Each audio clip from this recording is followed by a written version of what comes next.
reject your answer. Had I been president at the time, and I found that you did not read the cables from Benghazi, you did not read the cables from Ambassador Stevens, I would have relieved you of your post. We have no doubt they were terrorists, they were militants, they attacked us, they killed... Clinton was, at times, defiant and not afraid to push back. No. Again, we were misled that there were supposedly protests and then something sprang out of that, an assault sprang out of that. And that was easily ascertained that was not the fact. And the American people could have known that within days, and they didn't know that. With all due respect, the fact is we had 4 dead Americans. Was it because of a protest, or was it because of guys out for a walk one night who decided they'd go kill some Americans? What difference at this point does it make? Madam Secretary, you let the consulate become a death trap. And that's national security malpractice. I think I've made that very clear, Congressman. For the first time, she explained why it was UN Ambassador Susan Rice and not she who delivered those misleading talking points. I have to confess here in public, going on the Sunday shows is not my favorite thing to do.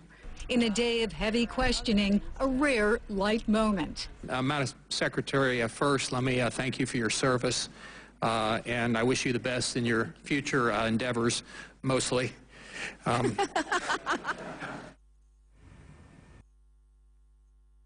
Optimism continues to grow for emerging economies at the annual World Economic Summit in Davos, Switzerland, after Africa's economic outlook shows great resilience towards the global financial crisis. The impressive growth became the focus at the forum, with last year's performance estimate showing a 4.5% growth for emerging economies, including African nations. We have details in the CFI report. The annual Davos Forum in Switzerland is cautiously optimistic that the worst of the world financial crisis is over and the global economy might have turned a corner, while the outlook in Europe and the United States is less positive. Elsewhere, emerging economies are boosting growth. In 2012, these new economies grew on average by 4.5%, and these include African nations. I think there's evidence that Africa is growing. There's also evidence that African leaders have collectively come together to do things that is going to make Africa to move forward.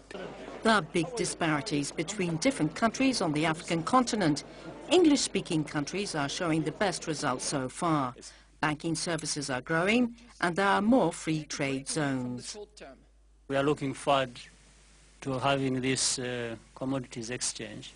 It has an approach to serving the East African community as a whole. Economic growth in Africa looks as if it is long-term. This is partly thanks to a high demand for raw materials, especially from China. African heads of state also point to good governance in a number of countries, which is one way of reminding investors that Africa is an increasingly safe destination that is increasingly profitable. Time now to take our second break. We'll be right back.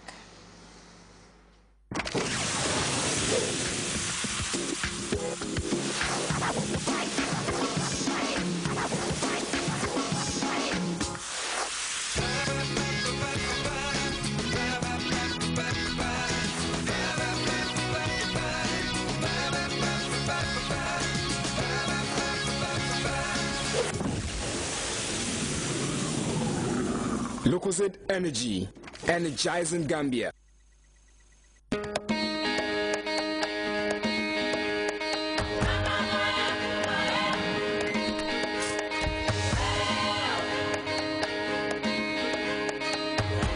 At EcoBank, we see a great future, one that's full of opportunity for those who want to be the best. With over 1,000 branches of a single bank across 33 African countries. It's a future where trade can flourish without boundaries. The future is breathtaking, with enormous cross-border investments helping business and government build new infrastructure, while individuals achieve their ambitions right across Africa. The future is Pan-African, and EcoBank is the Pan-African Bank. Time now to take a look at sports with Fatou Jasseh. Fatou? Thank you very much, Aissatou. The technically superior Bafana of South Africa secured an early victory against Angola after defender Siyabonga Sangweni gave the host country a superb 38-minute lead. Majoro added the second to give the South Africans clear victory, and first-timers Cape Verde sustained an impressive performance in the tournament after securing a 1-all draw against much-fancied Morocco. Fans were enthusiastically waiting for a victory, and they were not disappointed. The South African team dominated their match with Angola. Technically superior, the Bafana took the lead in the 30th minute of the game with a superb goal from Sangweni.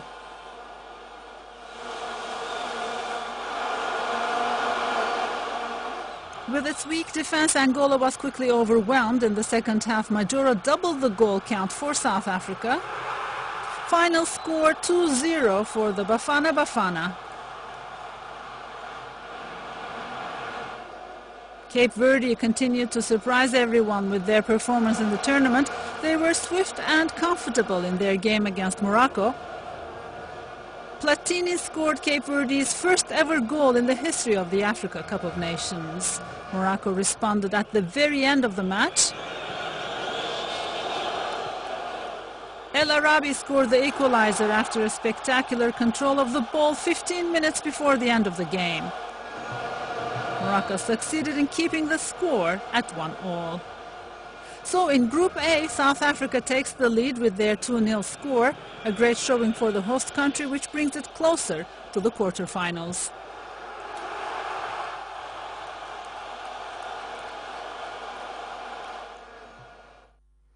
Excellent performance there by Cape Verde. I said, what do you think? Do you support it? Well, I think for first-timers, they are impressive, and at least we are hoping that they will go past the first round. Thank you very much, Fatou. And from sports, we take a quick look at our headlines before we leave. President Jammeh has joined scores of Muslims to mark the birth of Prophet Muhammad, peace be upon him. 15 personnel of the Gambia Armed Forces have concluded a week-long training in skydiving and parachute jumping. The United Nations has called for urgent investigation into alleged reprisal attacks and summary execution by Malian troops. And U.S. lawmakers have quizzed Hillary Clinton on the Benghazi attack on the U.S. consulate, of which 4 Americans, including Ambassador Christopher Stevens, died. That brings us to the end of this edition of the news. Thanks for watching. Join us at 10 for another bulletin. Meanwhile, enjoy our programs.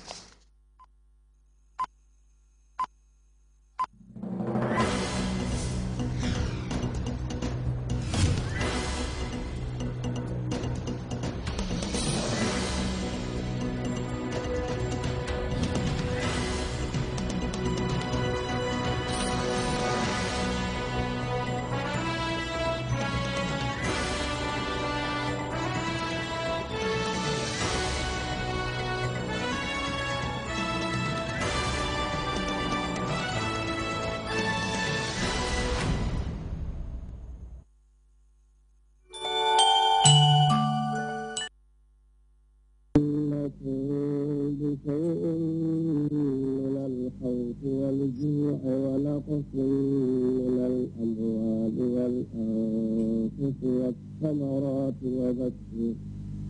وبشر الصابرين الذين إذا أصابتهم مصيبة قالوا إنا لله وإنا إليه راجعون